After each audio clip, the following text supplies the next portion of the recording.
Kita masuk ke masalah 3 julukan yang didapatkan. Burung elang di Badar, di Uhud, kemudian syahid yang jalan di muka bumi, serta ya Talhal Khair, orang yang terbaik yang dipuji oleh Nabi SAW. Ceritanya adalah di perang Uhud, sebagaimana kita sudah tahu, masyhur ya, masyhur pada saat itu Nabi SAW membawa 700 pasukan, sebenarnya 1000. Waktu Nabi SAW iklankan perang Badar, perang Uhud itu di hari Jumat. Beliau tertidur siang. Setelah sholat Jumat, beliau beristirahat sejenak. Kemudian beliau SAW mimpi. Beliau mimpi melihat pedang beliau bengkok. Kemudian ada sapi yang disembeli. Serta yang ketiga, beliau melihat beliau masuk ke sebuah benteng yang kokoh.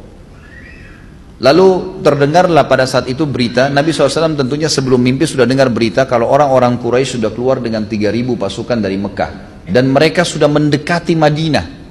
Sudah mendekati, sudah hampir sampai di perbatasan Madinah. Jadi sudah sangat dekat gitu. Dan perlu teman-teman tahu, lokasi Uhud itu berada pas di, sekarang ini kota Madinah. Sebenarnya dia masuk kota Madinah ya, Uhud itu. Tapi di zaman Nabi SAW berada di luar pintu gerbang utama kota Madinah. Jadi kurang lebih kalau dari Masjid Nabawi sekitar 3 km dari Masjid Nabawi ke Uhud itu. Tentu lokasi Uhud masyhur ya, masyhur sekali di Madinah, dan tentu teman-teman juga tidak asing kalau yang umroh atau haji biasanya memang turunnya pasti ke sana. Uhud adalah sebuah gunung yang masyhur.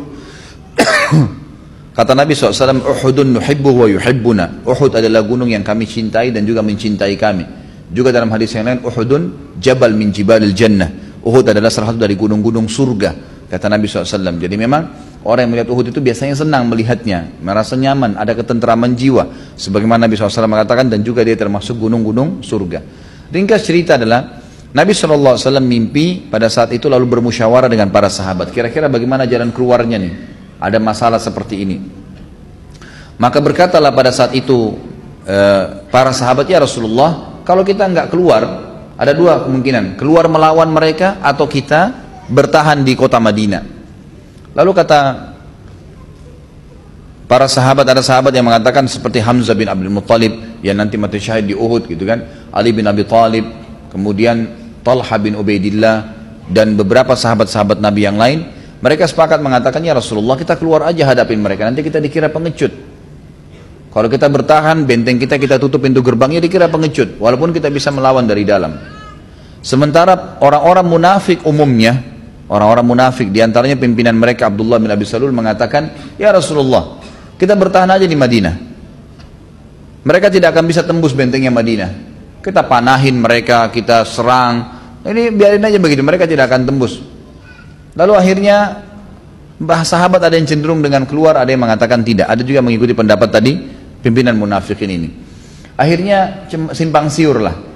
Nabi SAW melihat pendapat-pendapat sahabat yang mulia, yang memang sahabatnya bukan orang munafik, cenderung keluar.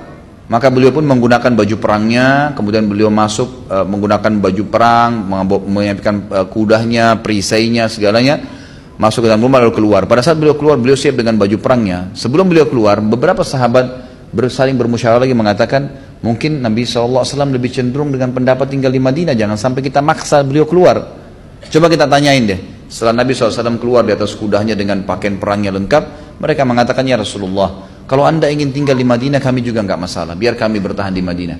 Kata Nabi SAW dalam hadis yang masyhur riwayat Bukhari, tidak layak seorang Nabi itu keluar ya, ingin berperang, sudah pakai baju perang, kemudian dia kembali lagi, itu enggak mungkin terjadi pada Nabi, sampai Allah memberikan keputusan menang atau kalah, menang atau mati syahid. Maka keluarlah pasukan muslimin pada saat itu hari Sabtu pagi.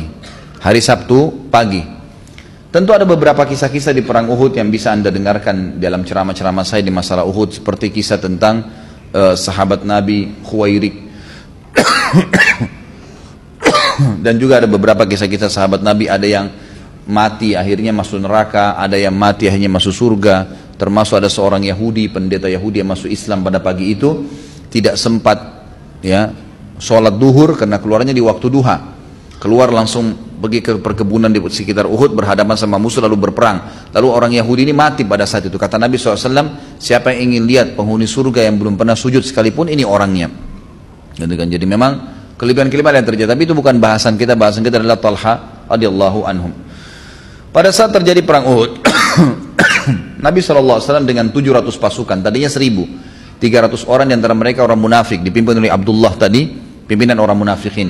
Tapi setelah tiba di lokasi Uhud, 300 orang ini ditarik lagi oleh Abdullah, termasuk dia pulang ke Madinah. Jadi sisa 700. Dan ini memang Allah SWT ingin membersihkan pasukan muslimin dari mereka. Mereka kembali lalu kemudian berhadapanlah dengan 3.000 pasukan. Waktu itu Nabi SAW mengatur strategi perang, menjadikan gunung Uhud di belakang beliau, kemudian menjadikan di sisi kiri beliau, ya, pasukan, itu ada gunung, bukit, namanya Bukit Pemanah sekarang dikenal. Beliau letakkan 50 pemanah di situ, dipimpin oleh Abdullah bin Jubair radhiyallahu anhum ajma'in. Kemudian tentu pemanah pada saat itu ya, sama kalau sekarang sniper, gitu kan, yang memang siap untuk menembak dari jarak jauh, karena panah ini bisa sampai berapa ratus meter, gitu kan. Dan sisi itu memang yang agak kosong. Ya, sisi agak kosong, tidak ada pasukan Nabi SAW taruh di situ. Jadi ada pemanah 50 orang. Kemudian di hadapan mereka ada pasukan Quraisy yang dihadapin dengan 650 orang. 650 orang ini termasuk Nabi SAW, 50 di atas Bukit Pemanah. Pasukan Quraisy yang 3.000 dibagi dua. 2.800 menghadapi muslimin yang 650. 200 orang pasukan kuda dipimpin oleh Khalid bin Walid waktu itu yang belum masuk Islam. Itu kemudian memantau peperangan dari sebuah lembah, gitu kan. Lembah itu tidak jauh dari Bukit Pemanah. Tapi para pemanah ini tahu di mana mereka, gitu, tersembunyi di belakang bukit itu. Jadi pasukan pemanah ini yang 50 ini, begitu pasukan yang 2.800 menyerang, mereka memanah. Dan ada beberapa orang di antara mereka, termasuk Abdullah bin Jubair radhiyallahu anhu ajma'in, bisa memanah dengan 3 anak panah sekaligus, gitu kan. Jadi ini 3 anak panah, kalau tepat sasaran 3 orang mati. Jadi 50 orang ini kalau melepaskan anak panah, kalau masing-masing satu bisa 50 orang mati seketika orang Quraisy, gitu kan. Dengan beberapa menit saja peperangan dengan pemanah-pemanah yang ulung tadi, maka pasukan Quraisy ini kocar kacir, kalah semuanya. Tapi ada pesan Nabi SAW kepada 50 pemanah tadi, jangan kalian tinggalkan Bukit Pemanah ini sampai ada instruksi dari saya, menang atau kalah, jangan pernah tinggalin. Ternyata waktu pasukan Quraisy yang 2.800 kocar kacir dan sudah banyak jadi korban di antara mereka, beberapa sahabat menukir riwayat kepada kita bahwasanya mereka meninggalkan pedangnya, perisainya, mereka sudah pokoknya semuanya ya, sudah kocar kacir. Bahkan mereka menceritakan, para sahabat menceritakan, kami melihat wanita-wanita Quraisy lari naik ke atas gunung-gunung, dan ini belum pernah terjadi. Dalam peperangan itu dianggap aib, perempuan itu orang yang paling terakhir diserang oleh musuh. Tapi ini mereka kena ketakutan, mereka meninggalkan kancah peperangan dan meninggalkan para wanita mereka. Sahabat-sahabat memunguti harta ghanimah tadi, pedangnya, perisainya dipungutin yang ada di situ, gitu kan. Dari 650 pasukan ini belum ada yang mati pada saat itu, dan mereka jalan. 650 ini mengejar yang 2000 itu, terus dikejar, gitu kan. Kurang lebih tinggal bersama Nabi SAW yang tidak ikut mengejar musuh itu ada sekitar 12 orang, jadi 13 orang dengan Nabi SAW. Dari 50 pemanah yang di atas bukit ini, teman-teman sekalian, ini saya rentet sejarahnya karena memang ada hubungannya sama Talha di sini. 50 pemanah ini ternyata ada 43 orang yang melihat pada saat itu sudah kocar kacir musuh, kancah peperangan kosong, banyak ghanimah yang tergeletak, gitu kan. Maka mereka mau turun dari bukit. Abdullah bin Jubair radhiyallahu anhu pimpinan mereka mengatakan, ingat saudara-saudaraku, Nabi SAW dipesan jangan tinggalkan bukit, menang atau kalah sampai datang Yusuf dari Nabi. Tapi mereka bilang, hai Abdullah, lihat nih, sudah nggak ada, sudah kalah, untuk apa kita tinggal? Mereka nggak mau dengar. 43 orang yang lalu kemudian turun di kancah peperangan, ikut mengutin harta ghanimah. Padahal sebenarnya harta ghanimah itu dalam Islam, kalaupun kita pungut, kita akan bawa kembali ke pimpinan perang nanti akan membagi rata di antara mujahidin. Dia tidak perlu ikut-ikutan, ikut memungut sebenarnya, gitu kan. Ringkas cerita, 200 pasukan Quraisy yang dipimpin Khalid bin Walid dari jauh, setelah melihat ternyata ada 40 orang tadi turun yang merupakan mereka inti kekuatan kaum muslimin, maka secara diam-diam mereka memanuver 200 pasukan kuda tadi naik ke atas bukit, membunuh 7 orang sahabat termasuk Abdullah bin Jubair radhiyallahu anhu majma'in, kemudian menyerang pasukan muslimin yang 650 orang tapi dari belakang. Ya, kita bayangkan kalau kita lagi jalan menuju ke depan, tiba-tiba ada dari belakang menyerang kita, walaupun jumlahnya lebih sedikit pasti akan mengacaukan. Maka sempat beberapa orang-orang muslimin ya gitu mendengar ada keributan di belakang, ada yang sempat tahu balik, gitu kan. Yang tidak tahu tetap aja jalan menuju ke sana. Gitu. Setelah mereka balik, gitu kan, dan ada bertemu dengan 200 pasukan ini yang dekat sekali dengan pasukan Khalid bin Walid ini, ketakutan mereka lari, sehingga terjadi tabrakan antara pasukan muslimin sendiri yang datang dari sana dan ada yang di bagian belakang mereka yang memang tadinya tahu kalau ada pasukan Quraisy menyerang, maka tabrakan sampai ada beberapa sahabat yang terbunuh oleh sahabat sendiri. Mereka udah bingung pada saat itu. Lalu diangkatlah bendera Quraisy pada saat itu, ya. Lalu yang 2000 lebih itu kembali lagi. Pasukan muslimin berada di tengah-tengah, diserang dari belakang dengan 200 dan dari depan yang 2000 sekian itu kembali lagi. Maka mereka terdesak pada saat itu, dan pada saat itulah terbunuh Hamzah dan Mus'ab, sahabat-sahabat Nabi yang mulia. Ringkas cerita, pada saat kocar kacir lagi 2000 lebih nyerang, berbaur dengan pasukan dan banyak korban antara muslimin, ada di antara mereka orang-orang Quraisy yang memang mencari tahu di mana Nabi Muhammad SAW, dan mereka lihat dari jauh ada Nabi SAW, dan Nabi tidak ditemani kecuali dengan 12 orang saja. 12 orang ini, ya, 10 orang dari Ansar dan 2 orang dari orang Quraisy. Yang dari Quraisy adalah Talha bin Ubaidillah dan Sa'ad bin Abi Waqqas. 10-nya semua dari, ya, orang-orang Ansar. Ada riwayat mengatakan 9 orang, 7 dari Ansar dan 2 dari orang Quraisy. Lalu datanglah orang-orang kafir Quraisy ini menyerang. Jumlahnya tidak disebutkan, tapi ada ahli sejarah yang mengatakan ratusan orang datang mendekati Nabi SAW. Maka Nabi SAW bersabda dengan hadis yang masyhur kepada 12 orang sahabat yang ada di sebelah beliau. Kata beliau, man yarudduhum anna walahul jannah. Dalam riwayat dikatakan, man yarudduhum anni walahul jannah, au huwa rafiqi fil jannah. Siapa yang bisa menahan mereka nih, yang ratusan lagi menyerang di antara kalian yang 12 orang, maka dia akan menjadi pendampingku di surga nanti. Waktu itu di antara 12 orang, salah satunya adalah Talha bin Ubaidillah. Talha mengatakan, saya Rasulullah. Kata Nabi SAW, tunggu, jangan kamu. Tunggu di tempatmu. Tidak tahu apa hikmahnya, tapi Nabi SAW tahan. Lalu satu orang Ansar mengatakan, saya Rasulullah. Kata Nabi SAW, lawan mereka. Satu orang ini maju melawan ratusan orang, akhirnya terbunuh. Lalu kata Nabi SAW, siapa yang akan melawan mereka, maka dapat surga. Maju. Talha lagi mengatakan yang kedua kali, saya Rasulullah. Kata Nabi SAW, tetap di tempatmu. Lalu orang Ansar mengatakan, saya Rasulullah. Maka disuruh Nabi SAW melawan, sampai terbunuh, mati syahid. Terus begitu, sampai orang-orang Ansar habis semua. Sampai orang-orang Ansar habis semua.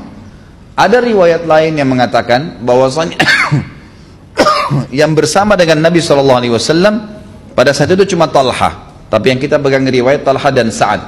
Lalu kata Nabi SAW, waktu tertinggal 2 orang saja, Talha dan Sa'ad, Nabi SAW mengambil, ya, tempat penyimpan anak-anak panahnya, lalu menggantungkan di pundaknya Sa'ad sambil berkata, wahai Sa'ad, lemparlah, lawan mereka dengan panah-panahmu. Lalu kata Nabi SAW kepada Talha, sekarang wahai Talha, hadapin mereka. Maka Talha pun maju. Nah, ini jadi saksi bahasan. Talha radhiyallahu anhu waktu maju melawan mereka dengan sangat berani yang luar biasa, dikatakan dalam riwayat ini, dia terus mengayunkan pedangnya dengan badannya yang kekar sampai membunuh sekian banyak pasukan Quraisy. Sampai membunuh sekian banyak Quraisy. Lalu dia bisa dengan keterampilan perangnya, setiap dia maju menyerang, berusaha menyerang, mengocar-kacirkan beberapa orang itu, dia kembali lagi ke arah Nabi SAW, kemudian memeluk Nabi SAW dan mendorong Nabi supaya mundur, tersandar ke gunung Uhud, jadi supaya bisa aman gitu. Lalu dia kembali lagi melawan orang-orang Quraisy sampai dikatakan, ya, dia mengatakan, pada saat terjadi perang Uhud, kata Talha bin Ubaidillah, saya menemukan luka-luka di tubuh saya, dari kepala sampai kemaluan saya, semuanya luka. Dan pada saat itu jari-jari tangannya terputus, ya, terputus. Pada saat itu, pada saat dia lagi melawan, dia memeluk Nabi SAW, kemudian dia kembali lagi menyerang Quraisy, dan ternyata orang Quraisy makin mendekat, dan Nabi lihat sendiri Talha, sempat tangannya kena hantaman pedang dan terputus, ya. Di bagian kiri jari-jarinya semua terputus radhiyallahu anhu. Kemudian dia mengatakan, aduh, kata Talha, aduh sakit, wajar orang mengatakan aduh karena tangannya terputus, ya. Lalu kata Nabi SAW kepada Talha, didengar oleh orang Quraisy, lau qulta bismillah la rafa'atkal malaikatu wan nasu yanzurun. Hadis ini sahih diriwayatkan oleh Hakim. Kalau seandainya kau mengganti kalimat aduhmu tadi, bukan aduh yang kau katakan, tapi kau katakan bismillah. Bayangkan nih, tangan terputus Nabi suruh bilang bismillah gitu kan. Artinya di sini pemahamannya adalah kalau kau mengatakan seakan-akan menyerahkan itu pada Allah, bismillah untuk Allah gitu kan, maka pasti kamu akan diangkat oleh malaikat sementara orang-orang melihatnya. Jadi kalau kau tadi ganti aduhmu dengan bismillah, malaikat akan angkat kamu dan orang lihat malaikat dan melihat kau diangkat oleh malaikat. Dalam riwayat At-Tabarani dikatakan, kalau qulta bismillah latarat bikal malaikatu wan nasu yanzuruna ilaik. Ini teman-teman yang pegang buku ada di halaman 408 ya. Kalau seandainya engkau mengucapkan bismillah wahai Talha, niscaya para malaikat akan membawamu terbang ke langit seakan-akan atau dan orang-orang sementara orang-orang melihatmu. Dalam riwayat yang lain, An-Nasai dan Baihaqi menukil dengan dalil yang dengan lafaz yang lain, hatta talujja bika fi jawwis sama, sehingga malaikat membawamu terbang ke angkasa. Pasti akan dilihat, dibawa tinggi ke langit. Dan orang-orang akan melihat itu. Dalam riwayat Imam Ahmad juga bunyinya, "Lau qulta bismillah la ra'aita yubna laka biha baitun fil jannah wa anta hayyun fid dunya." Kalau kau mengatakan bismillah pada saat tanganmu tadi terputus itu, niscaya engkau akan melihat ya, sebuah istana di surga yang dibangunkan untukmu karena ucapan tersebut walaupun kau masih hidup di dunia. Artinya kau akan lihat itu istana di surga.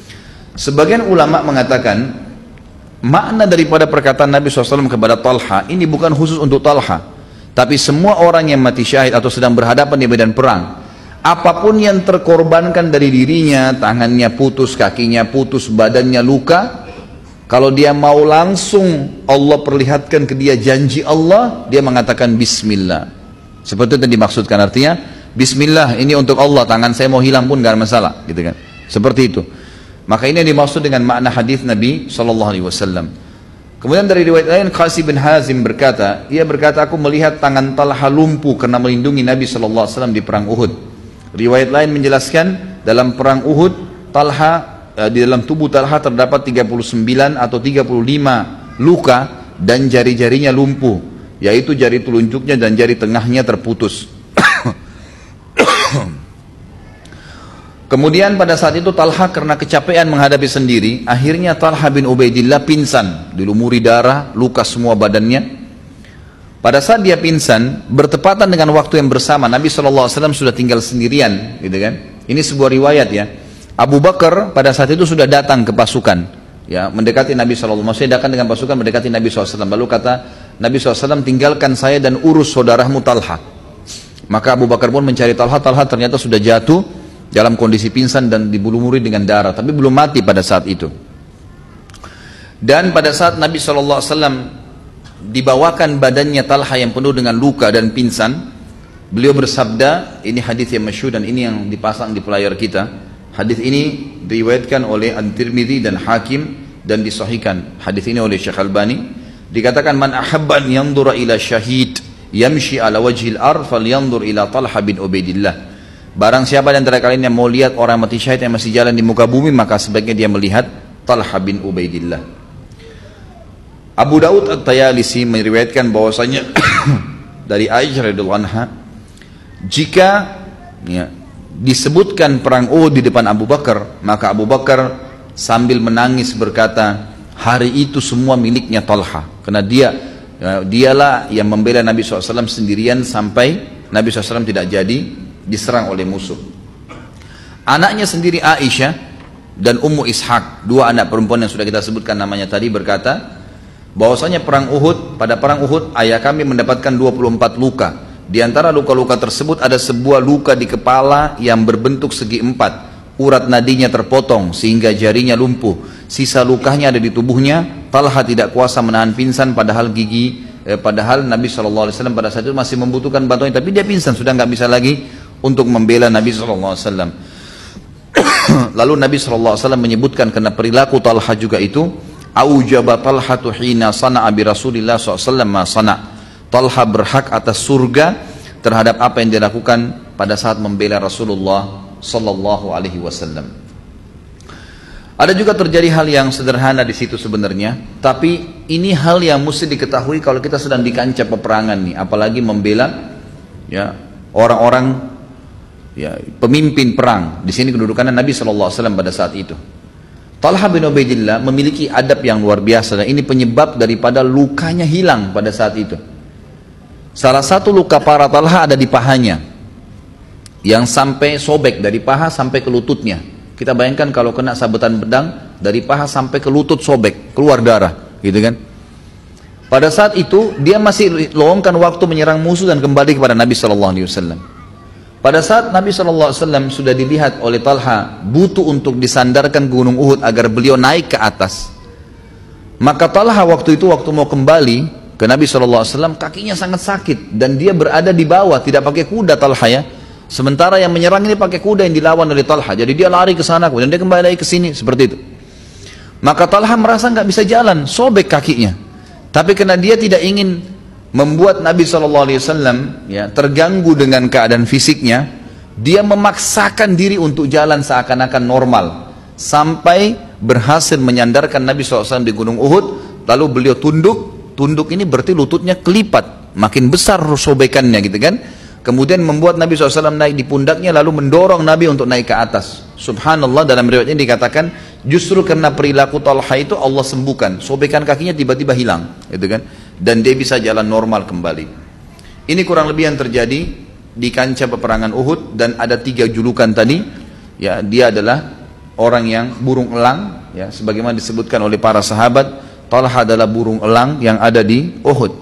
Kemudian masalah syahid berjalan di muka bumi, hadis Nabi SAW tadi. Kemudian juga hadis Nabi yang terakhir yang menyebutkan bahwasanya pada saat Nabi SAW mengatakan, wahai Talha, apakah engkau membelaku di Uhud itu? Sambil dia berusaha melindungi Nabi SAW. Kata Talha, ya Rasulullah, ayah dan ibuku aku jadikan tebusan. Ini biasa dibahasakan oleh orang Arab, artinya posisi anda mengalahkan ayah dan ibuku.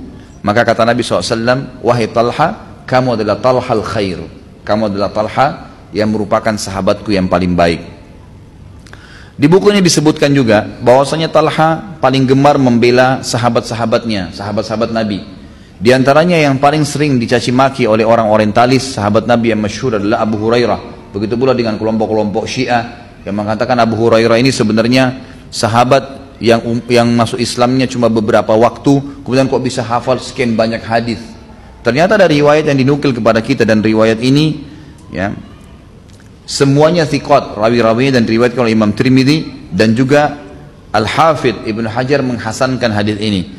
Dari Malik ibn Abi Amir berkata, ia berkata, seorang laki-laki datang menemui Talha lalu berkata, apa pendapat anda tentang orang Yaman itu? Maksudnya adalah Abu Hurairah. Karena kami banyak mendengarkan hadis darinya yang tidak kami dapatkan dari kalian. Lalu Talha membela Abu Hurairah sambil berkata, jika dia mendengar dari Rasulullah SAW apa yang kami tidak dengar, hal itu tidak perlu aku ragukan. Itu bisa terjadi. Akan aku kabarkan kepada kalian, sungguhnya kami adalah orang-orang yang memiliki rumah. Kami punya kemampuan. Kami datang kepada beliau di pagi dan sore hari, sedangkan orang itu, Abu Hurairah, adalah orang yang miskin dan tidak memiliki harta. Dia selalu berada di pintu rumah Nabi SAW. Maka jangan heran kalau dia mendengarkan apa yang tidak kami dengarkan. Apakah engkau mendapati seseorang yang memiliki kebaikan berdusta atas Rasulullah SAW? Artinya dia orang baik, maka tidak mungkin dia dusta atas nama Nabi SAW.